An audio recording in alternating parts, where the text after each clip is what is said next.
I spend a lot of my life singing. It's part of my job, but it's also more than that. It's a passion of mine.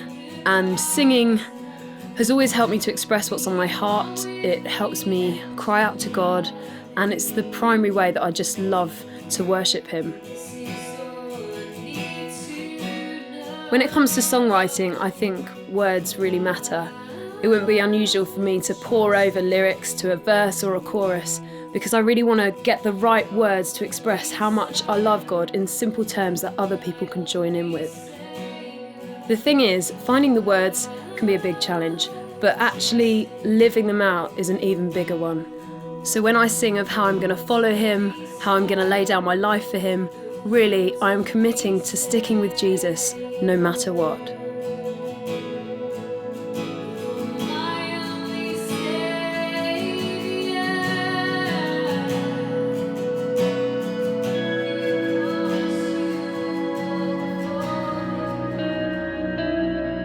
A while back, I met a lady from North Korea called Haewoo, and her story was really challenging to me. Haewoo is a Christian, and when she worships God, she really does mean the words she sings. North Korea is such a brutal place, especially for Christians. Haewoo saw her daughter die of starvation, her husband fled the country, only to be arrested, returned and put in a hard labour camp. She herself was imprisoned and spent time in several different North Korean prisons and camps. But when I met her, there she was, still speaking of her love for Jesus. She told how she was regularly beaten and tortured for her faith. She was denied food. She'd seen many people die.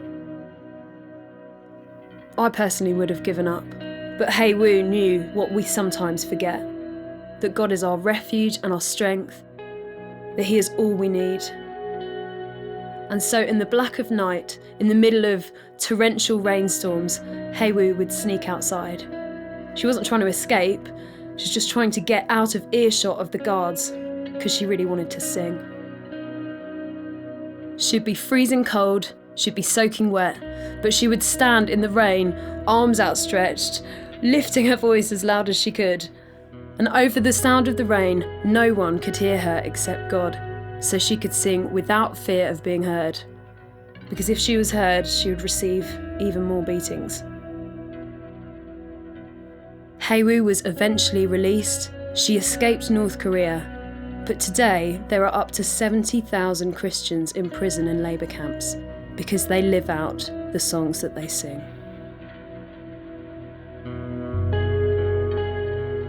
I don't need the sound of the rain to hide my voice, because I have the freedom to worship wherever I want. But whenever I think back to Haewoo, meeting her, hearing her story, I'm just left feeling so inspired to celebrate the freedom that I do have and to truly make God my refuge. Life isn't always going to go to plan, but I'm just so desperate to make that conscious choice to worship. Not just with my words, but most importantly, with my life.